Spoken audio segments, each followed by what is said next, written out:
أعوذ بالله من الشيطان الرجيم. بسم الله الرحمن الرحيم. وأنكحوا الأيام منكم والصالحين من عبادكم وإمائكم إن يكونوا فقراء يغنهم الله من فضله والله واسع عليم. وليستعفف الذين لا يجدون نكاحا حتى يغنيهم الله من فضله والذين يبتغون الكتاب مما ملكت أيمانكم فكاتبوهم إن علمتم فيهم خيرا وآتوهم مما لله الذي آتاكم ولا تكرهوا فتياتكم على البغاء إن أردنا تحصنا لتبتغوا عرض الحياة الدنيا ومن يكرههن فإن الله من بعد إكراههن غفور رحيم. وَلَقَدْ أَنزَلْنَا إِلَيْكُمْ آيَاتٍ مُبَيِّنَاتٍ وَمَثَلًا مِّنَ الَّذِينَ خَلَوْا مِن قَبْلِكُمْ وَمَوْعِظَةً لِّلْمُتَّقِينَ. صدق الله مولانا العظيم وصدق رسوله النبي الكريم ونحن على ذلك من الشاهدين والشاكرين والحمد لله رب العالمين. سورہ نور کی آیات چل رہی ہیں. ان آیات میں جو پہلے آیات تھیں، سب سے پہلی شروع کی آیات میں اللہ رب العزت نے جو مضامین اس میں ارشاد فرمائے ان کا تعلق عفت عصمت سے تھا، بے حیائی کی اور فواحش کے کام سے روکنے کے احکامات تھے. اسی سلسلے میں زنا اور اس کے متعلق سزاؤں کا ذکر کیا گیا. پھر اس کے بعد استیزان کا مسئلہ بیان کیا کہ استیزان سے مراد ہے کہ کسی کے گھر میں جاؤ یا کسی کے کمرے میں جاؤ تو اس سے اجازت لے کر اندر داخل ہو، بغیر اجازت کے اندر نہ آؤ. اس کے بعد پھر پچھلے ہفتے کے درس میں جو آیات آئیں ان میں اللہ رب العزت نے عورتوں کے پردے کے احکامات ارشاد فرمائے اور یہ فرمایا کہ کن سے پردہ ہے، کن سے پردہ نہیں ہے، عورت کی سطر کیا ہے، مرد کی سطر کیا ہے، یہ سارے مسائل باتیں بیان فرمائی.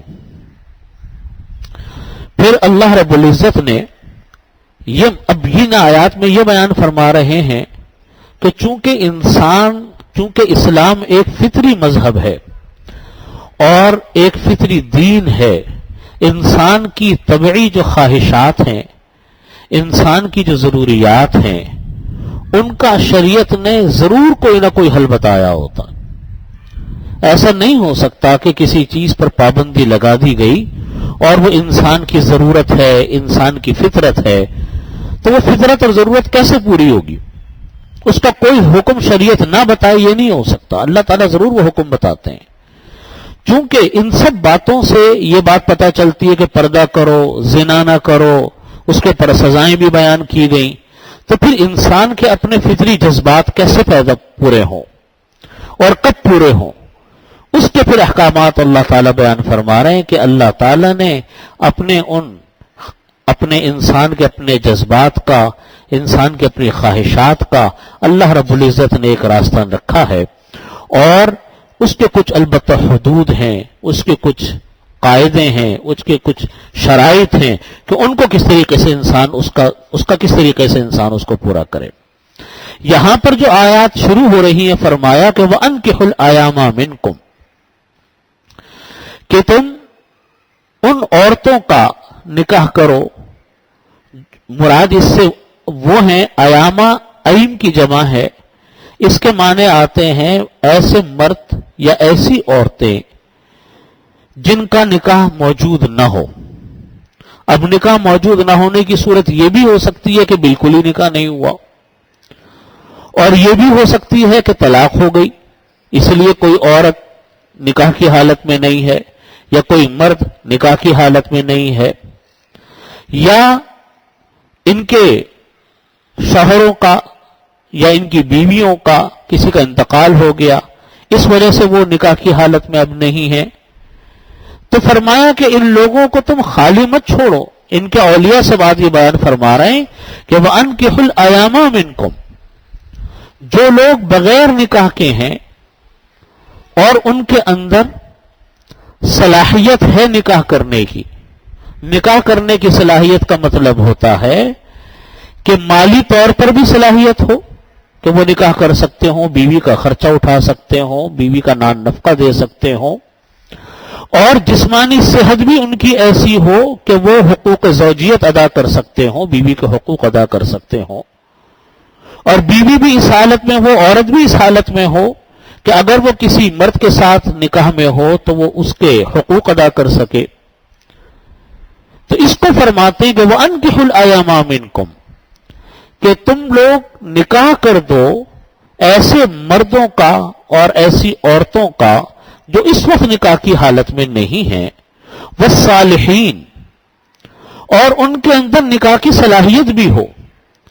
صالحین یہاں پر نیک کے معنی میں نہیں ہوگا، بلکہ صالحین صلاحیت کے معنی میں ہے کہ ان کے اندر نکاح کی صلاحیت بھی ہو، مالی طور پر بھی صلاحیت ہو اور جسمانی طور کے اوپر بھی وہ نکاح کے قابل ہوں اور حقوق ایک دوسرے کے ادا کر سکتے ہوں. من عبادکم و امائکم، خواہ وہ تمہارے غلام ہوں، خواہ تمہاری وہ باندیاں ہوں، لیکن ان کو تم بغیر نکاح کے مت چھوڑو. ان یکونوا فقراء یغنیہم اللہ من فضلہ واللہ واسع علیم. ان یکونوا فقراء، اگر وہ مالی طور پر مفلس ہیں، کمزور ہے ان کی مالی حالت، لیکن جسمانی اور صحت کی حالت ان کی بہتر ہے، تب بھی فرمایا کہ ان کے نکاح میں دیر نہ کرو، ان کو نکاح کرواؤ. ان یکونوا فقراء، اگر وہ فقیر ہوں، یغنیہم اللہ من فضلہ، اللہ تعالیٰ ان کو مالداری اپنے فضل سے دے دیں گے.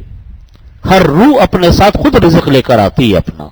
عورت اگر شادی ہو کر مرد کے گھر جاتی ہے تو وہ اپنا رزق اپنے حصے کا لے کر آ رہی ہے، کسی کا کسی کے پر کوئی احسان نہیں ہوتا. واللہ واسع علیم، اللہ بڑے کشادگی والے ہیں اور سب کچھ جاننے والے ہیں. یہ احکامات بڑی اہمیت کے احکامات ہیں اور ہم سب لوگوں کو بڑے فکر کی دعوت دینے والے احکامات ہیں. اللہ رب العزت نے یہ فرمایا کہ تم بے نکاح مت چھوڑو کسی کو، نکاح ان کا کرو. کوئی عورت ہے یا مرد ہے لیکن نکاح کے قابل ہے، صحت کے حوالے سے بھی مالی طور پر بھی وہ نکاح کر سکتا ہے، تو اس کو نکاح کے بغیر چھوڑو مت. اس لیے کہ بغیر نکاح کے انسان زیادہ جلدی شیطان کے لیے ترنے والا بنتا ہے، کیونکہ انسان کی خواہشات، انسان کے اندر موجود جو جذبات ہوتے ہیں، اگر وہ اس کو کوئی جائز راستہ نہیں ملتا تو پھر انسان بڑی تیزی کے ساتھ بدی کی طرف جاتا ہے، بہت جلدی بدی کی طرف جاتا ہے.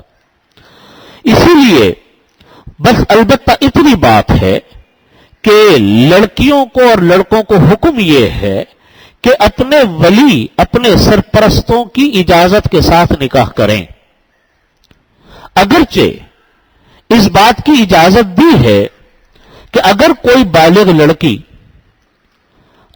اپنے کفر میں نکاح کرے، بغیر اپنے ولی کی اجازت کے نکاح کرے، تو نکاح تو ہو جائے گا، نکاح تو ہو جائے گا. یہ میں مسئلہ تھوڑا سا ذرا وضاحت کے ساتھ عرض کر دوں. پچھلے دنوں یہ مسئلہ بہت زیادہ اس کے اوپر بحث مباحثہ بھی رہا. شریعت نے ایک ضابطہ بیان کیا، اس سے بہت کم لوگ واقف ہیں، اور عموماً ہمارے ہاں جو لوگ مسائل کی پرواہ رکھتے ہیں اور مسائل کی فکر رکھتے ہیں وہ تو ان چیزوں کا خیال کرتے ہیں، لیکن عموماً لوگوں کو مسئلے پتہ نہیں ہوتے، کیونکہ دین کے معلومات کو تو لوگ کھیل تماشا سمجھتے ہیں، کوئی سیکھتا ہی نہیں دین کی باتوں کو. حالانکہ دین کے احکامات زندگی کے ہر مرحلے کے اندر ہیں، نکاح میں بھی ہیں. شریعت نے حکم یہ بیان فرمایا کہ نکاح کفو میں کرنا چاہیے. کفو کے معنی آتے کاف واو، یہ ایک اصطلاح ہے شریعت کی، اور حدیث شریف میں بھی یہ اصطلاح استعمال ہوتی ہے. اس کے معنی ہوتے برابری، خاندانی برابری، اسٹیٹس میں برابری. 100% برابری تو بھائی کی بھائی کے یہاں نہیں ہوتی، میں اس کی بات نہیں کر رہا ہوں، 100% نہیں، لیکن میچ کرتے ہوا خاندان ہو، خاندانی شرافت، خاندانی اسٹیٹس، اس کے اندر آپ اس کو اندر برابری کو اختیار کریں۔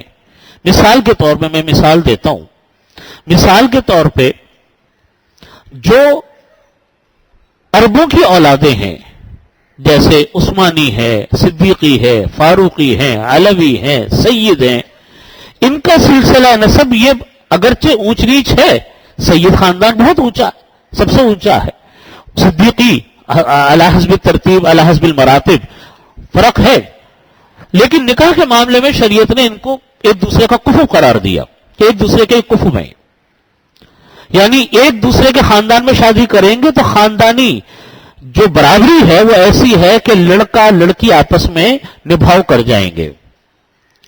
لیکن اگر خاندانوں میں بہت زیادہ ڈفرنس ہوتا ہے، بہت زیادہ اونچ نیچ ہوتی ہے، تو عموماً نکاح میں مسائل پیدا ہوتے ہیں یا عموماً طلاقوں کی نوبتیں آ جاتی ہیں، کیونکہ معاشرت کا فرق، رہن سہن کا فرق، یہ بہت بڑا فرق ہوتا ہے، اس کی آپ اصلاح کر بھی نہیں سکتے۔ ایک بچہ ہے یا ایک بچی ہے، ایک ماحول میں ایک خاندان میں پرورش پا رہی ہے، جوان ہو گئے، اب شادی کر لی، اب کہاں سے وہ اپنی زبان کو اور اپنی عادتوں کو بدلیں گے؟ کوئی نہیں بدل پاتا، وہ خاندان کے اثرات انسان کے خون کے اندر چل رہے ہوتے ہیں۔ مثال لے لیں اس کی کہ ایک خاندان ہے، مثال کے طور پہ قصائیوں کا خاندان ہے، مثال لے لیں اس کے ایک خاندان ہے، وہ خاندانی طور پہ جولاہوں کا خاندان ہے۔ اب اگر وہ کسی ایسے خاندان میں شادی کرے گا آ کر جو خاندانی طور پر عربوں کی اولادیں ہیں، تو ان کی زندگی کا رہن سہن میچ نہیں ہو پاتا، کبھی بھی میچ نہیں ہوتا، گزارا کر جائیں گے وہ، یہ نہیں ہے کہ ہمیشہ طلاقی ہوتی ہے، یہ کوئی ضابطہ نہیں ہے، لیکن مشکلات پیش آتی ہیں، اور اس کے اثرات دن بدن جوں وقت گزرتا جاتا ہے وہ میاں بیوی اس کے اثرات کو دیکھتے رہتے ہیں، بچوں میں بھی پھر اس کے اثرات منتقل ہوتے ہیں۔ اس لیے شریعت نے یہ اصطلاح استعمال کی ہے کہ کفو میں شادی کرو، یعنی ایسے خاندان میں شادی کرو جو تمہارے خاندان کا ہم پلہ ہو۔ یہ ہے ایک شریعت کا مسئلہ۔ آج ہمارے ہاں لوگ ان چیزوں کو تو دیکھتے ہی نہیں، یہ دیکھتے ہیں کہ صاحب پیسہ کتنا کماتا ہے، جاب کہاں کرتا ہے، اگر باہر کرتا ہے تو جی پھر اس کے آگے کچھ دیکھتے ہی نہیں کہ اگر وہ پتہ چل جائے باہر کی جاب ہے تو۔ اور بہت سارے مواقع کے اوپر نکاح کی ناکامی کے ایک سبب یہ بھی ہوتے ہیں، نکاح کی ناکامی کے کہ خاندان ایسا منتخب کیا گیا یا شادی وہاں ہوئی جہاں خاندانی کفو مل نہیں رہا، اس کی وجہ سے بھی مسائل پیدا ہوتے ہیں۔ اور شریعت کا یہ بھی حکم ہے کہ مالداری پیسوں کے حوالے سے ایسے خاندان میں شادی کرنی چاہیے جو آپ سے کچھ میل کھاتا ہوا ہو۔ بہت زیادہ عدم توازن، بہت زیادہ اونچ نیچ اور تفریق مالی طور پر، وہ بھی بعض اوقات مسائل کو پیدا کرتی۔ ایک بہت امیر گھرانے کی لڑکی ہے، اب اس کی شادی ایک ایسے گھرانے میں ہو رہی ہے جو اس سے مالی طور پر بہت کم ہے، تو وہ لڑکی بڑی تکلیف اٹھاتی ہے ان معاملات کے اندر کہ جو اپنے ماں باپ کے گھر میں وہ کچھ دیکھتی تھی، آج اس کو اپنے شوہر کے گھر میں وہ نظر نہیں آ رہا، تو بعض اوقات اس کے نتیجے لڑائی جھگڑوں کی صورت میں، تفریق کی صورت میں ظاہر ہوتے ہیں۔ تو اس لیے شریعت نے حکم دیا کہ برابری، ایسے خاندانوں میں شادیاں کرو جہاں ملتا جلتا خاندان ہو، برابری ہو نسبتاً، تو وہاں عموماً شادیاں کامیاب ہوتی ہیں۔ اب مسئلہ سمجھ لیجئے، یہ تو تھا ایک تمہیدی مسئلہ، اب مسئلہ سمجھ لیں کہ جو فرمایا کہ شادیاں کرو بے نکاح لوگوں کی، تو کیا شادی خود کی جا سکتی ہے؟ تو مسئلہ یہ ہے کہ اگر کوئی بالغ لڑکی، نابالغ لڑکی نہیں، بالغ لڑکی اپنا نکاح اپنے ولی، اپنے سرپرست کی اجازت کے بغیر اگر اپنے کفو میں کرے، ایسی جگہ کر لیا تو اس کا کفو ہے، ہم پلہ خاندان ہے، تو نکاح تو صحیح ہو جائے گا، لیکن خلاف سنت ہے، قابل ملامت ہے۔ ہمارے ہاں جہاں پر کہ مشرقی ماحول ہے اور خاندانی ایک نظام ہے، وہاں پر ہمارے ہاں یہ حرکت اچھی نہیں سمجھی جاتی اور سنت کے خلاف بھی ہے، اور اللہ تعالیٰ نے برکت بھی اسی میں رکھی ہے کہ جہاں رشتے بزرگ کرتے ہیں، خاندان کے بڑے کرتے ہیں، ماں باپ کرتے ہیں، دادا دادی کرتے ہیں، تو وہاں ان نکاحوں میں اور ان رشتوں میں اللہ تعالیٰ خیر و برکت بھی رکھتے ہیں۔ بچے جب اپنی خود نکاح کے فیصلے کرتے ہیں تو ان کے اندر جذباتیت زیادہ ہوتی ہے. بہت دور تک دیکھنے کے اس عمر میں نہ ان کی نگاہ جاتی ہے نہ عادی ہوتے ہیں. یہ فیصلے تو ماں باپ کرتے ہیں, خاندان کے بزرگ کرتے ہیں کہ کون کون سی چیز مد نظر رکھنی چاہیے, کون سی نہیں. اس لیے مسئلے کی بات تو یہ کہ نکاح تو ہو جائے گا, لیکن وہ نکاح بہرحال خلاف سنت ہوگا, اور کسی مجبوری پر, یعنی ہم اس کو قبول تو کر لیں گے لیکن اچھا نہیں سمجھا جاتا. نہ اس لڑکی اور لڑکے کے بارے میں خاندان میں کوئی اچھی ریت تصور کی جاتی ہے کہ یہ کوئی انہوں نے اچھی روایت قائم کی ہے. البتہ دوسرے فقہاء کرام یہ فرماتے, امام شافعی رحمۃ اللہ علیہ دوسرے ائمہ کے نزدیک وہ نکاح ہی نہیں ہوتا, وہ کہتے ہیں نکاح ہی منعقد نہیں ہوا. بہرحال اب سوال یہ ہے کہ نکاح کرنا واجب ہے یا نکاح کرنا فرض ہے, نکاح کرنا سنت ہے, کیا درجہ ہے نکاح کا؟ تو نکاح کرنا کے بارے میں حکم یہ ہے کہ اگر ایک انسان نکاح نہ کرے اور اس کو یقین ہو اس بات کا کہ نکاح نہ کرنے کی صورت میں شریعت کی حدود پر قائم نہیں رہ سکوں گا, کسی گناہ میں مبتلا ہو جاؤں گا, تو ایسی صورت میں اور اس کو نکاح کرنے پر قدرت بھی, نکاح کر بھی سکتا ہے, وہ صحت بھی اس کی ایسی ہے کہ وہ نکاح کے قابل ہے, مالی طور پر بھی ایسا ہے کہ گزارا کر سکتا ہے, تو ایسے آدمی کے اوپر نکاح کرنا فرض ہے. ایسے آدمی پر نکاح کرنا فرض ہے. بعض حضرات کہتے ہیں فرض ہے, الفاظ کا فرق ہے, مطلب ایک ہے کہ بعض کہتے ہیں فرض ہے, بعض کہتے ہیں واجب ہے, لیکن بہرحال لازم ہے اس کے اوپر. جب تک ایسا انسان نکاح نہیں کرے گا گناہگار رہے گا, کیونکہ وہ جانتا ہے کہ نکاح نہ کرنے کی وجہ سے وہ کسی گناہ میں مبتلا ہوگا, حرام کاری میں مبتلا ہوگا, چاہے کسی بھی حوالے سے ہو, لیکن ہوگا حرام کاری میں مبتلا. تو ایسے انسان کو تاخیر کرنے کا گناہ ہے, اور ایسے آدمی کو پر نکاح کرنا فرض ہے. آج آپ دیکھیے ہمارے ہاں کتنی تاخیر لڑکوں کے نکاح میں اور لڑکیوں کے نکاح میں ہو جاتی ہے. اگر مناسب رشتہ ملے تو پھر شریعت کا حکم ہے, نبی کریم صلی اللہ علیہ وسلم کو بھی حکم ہے کہ اپنے بچوں کے نکاحوں میں بالغ ہو جانے کے بعد نکاح میں تاخیر مت کرو.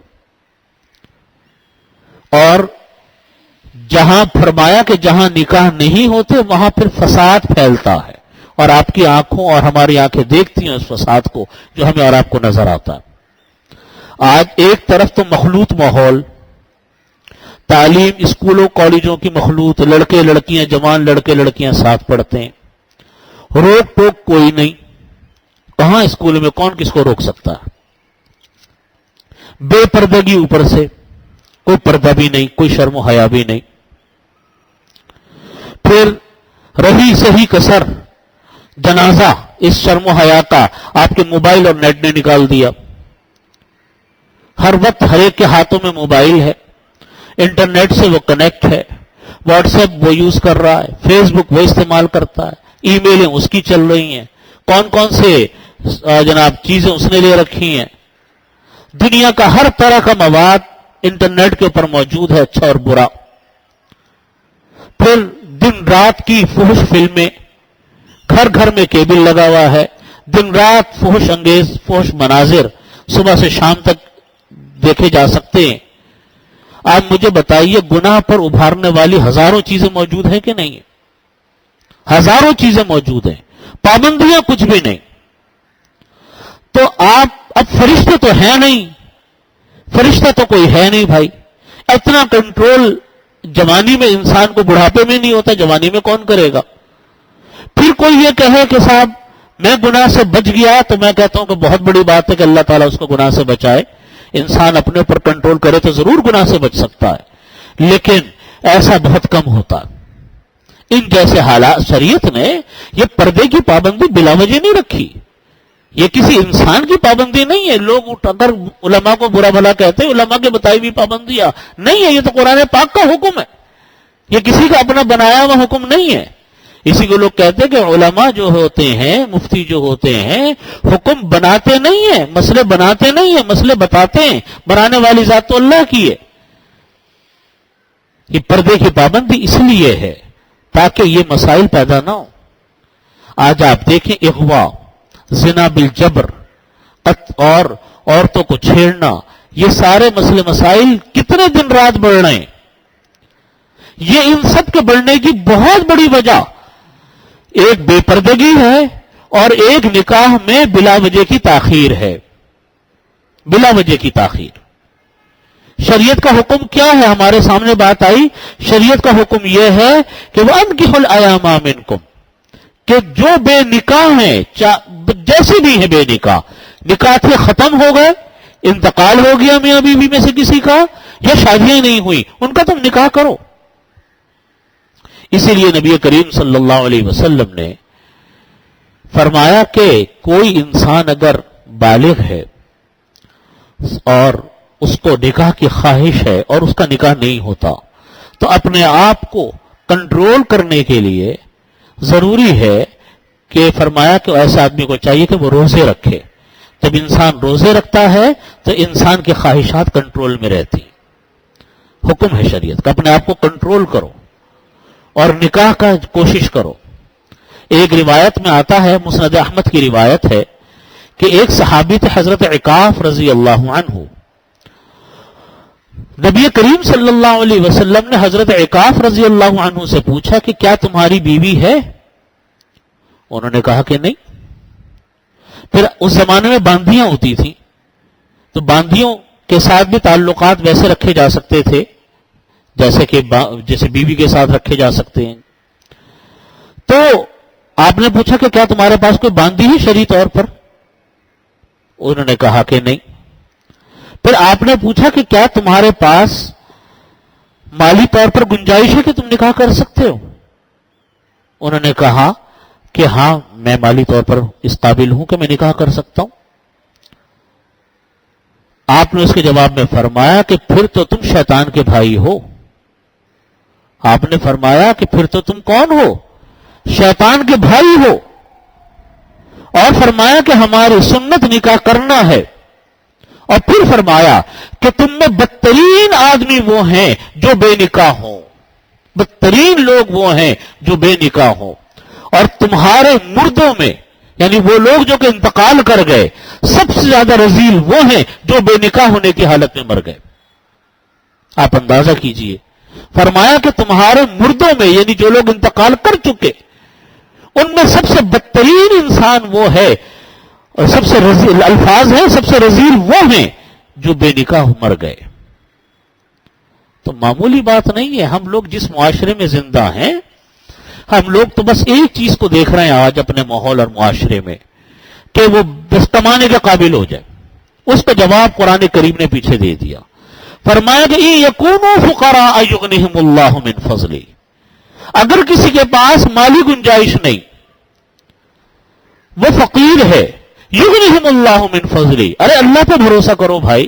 رازق تم نہیں ہو، ان اللہ هو الرزاق ذو القوۃ المتین. رزاق بے شک اللہ ہے، وہی رزق دینے والا ہے، وہی قوت والا ہے. تم کہاں سے رزاق ہو؟ ہم کہاں سے رزاق ہے؟ رزاق تو اللہ ہے. اور یہ روایات میں لکھا ہے، حضرت ابن عباس کی میں بھی آپ کو سناؤں گا. انہوں نے فرمایا کہ تمہارے پاس اگر مال نہیں ہے تو شادی کر لو، مالدار ہو جاؤ گے. تمہارے پاس اگر مال نہیں ہے تو شادی کر لو، مالدار ہو جاؤ گے. کیوں ہو جاؤ گے؟ اس لیے کہ دیکھو اللہ تو رازق ہے، اس کو تو رزق پہنچانا. ایک شادی ہوئی بیوی گھر میں آئی، اپنا رزق خود لائی نا. میں نے یہ روایت آپ کو پہلے بھی سنائی تھی کہ جب کوئی بچہ پیدا ہونے لگتا ہے، یعنی اس میں روح پڑتی ہے، ابھی ماں کے پیٹ میں ہوتا، پیدا نہیں ہوتا، اللہ تعالیٰ فرشتوں سے فرماتے ہیں کہ اس بچے کے بارے میں کچھ باتوں کو لکھ لو. چار چیزیں بیان فرمائی. ان میں سے ایک چیز یہ بیان فرمائی کہ کتنے سانس زندہ رہے گا، کس زمین میں دفن ہوگا، کتنا رزق استعمال کرے گا. ہم کہتے ہیں کہ ہم نے دیا رزق. باپ کہتا ہے کہ میں نے تمہیں کھلایا. بھائی تم نے کہاں سے کھلایا؟ کھلایا تو اللہ نے، واسطہ اس نے باپ کو بنایا. اللہ تعالیٰ کو تو اپنے بندوں کو رزق پہنچانا ہے نا. جیسے کوے اڑ رہے ہیں، یہ پرندے اڑ رہے ہیں آپ کے سامنے، تو ان کو بھی تو رزق مل رہا ہے کہ نہیں مل رہا؟ ان چوٹیوں کو جو ہم دیکھ رہے ہیں زمین پر، ان کو بھی تو رزق مل رہا ہے. ان سب کو رزق دے رہے ہیں اللہ. تو بچوں کو بھی اللہ تعالیٰ رزق دیں گے. ہاں ذریعہ، جس طرح ان پرندوں کو کسی نے چارہ ڈال دیا، اسی طرح بچوں کو اللہ تعالیٰ باپ کو ذریعہ بناتے کہ باپ کھلاتا. کسی کے باپ نہیں ہوتے تو ماں کے ہاتھ میں رزق پہنچاتے ہیں. کسی کے باپ ماں نہیں ہوتی، بالکل وہ آدمی ہوتا ہے جس کا نہ ماں ہے نہ باپ ہے، تو اللہ تعالیٰ اور ذریعے سے رزق دیتے، بچہ بھوکا تو نہیں مر رہا۔ جس کو اللہ نے رزق دینا ہے وہ تو رزق اس کو ملے گا۔ اس لیے بات یہ ہے کہ ہر آنے والی روح اپنے ساتھ رزق لے کر بچہ پیدا ہوتا ہے، بچے کے ساتھ رزق بھی اترتا ہے۔ عموماً لوگ دیکھتے ہیں جب کسی کے ہاں بچے کی پیدائش ہوتی ہے، اللہ تعالیٰ اس کے ذرائع کو خود بخود بڑھا دیتے ہیں، آمدنی کے ذریعے بڑھ جاتے ہیں، تنخواہ میں اضافہ ہو گیا، کاروبار بہتر ہو گیا، ملازمت اور اچھی ہو گئی، کبھی کچھ ہو گیا کبھی کچھ ہو گیا۔ یہ دینے والی ذات ہے۔ شادی ہوئی، بیوی آئی، اللہ تعالیٰ نے رزق بڑھا دیا کیونکہ اب زیادہ آدمی گھر میں آ گئے، تو رزق دینے والی بات ذات اللہ کی ہے۔ اس لیے کوئی انسان قرآن کریم نے اسی کو فرمایا کہ وَلَا تَقْتُلُوا أَوْلَادَكُمْ خَشْيَةَ إِمْلَاقٍ، اپنے بچوں کو تم فقر و فاقے کے ڈر کی وجہ سے قتل مت کرو کہ بچے فقر و فاقے میں مبتلا ہوں گے، کیونکہ رزق تمہارا کام ہی نہیں ہے، رزق تو اللہ ہے۔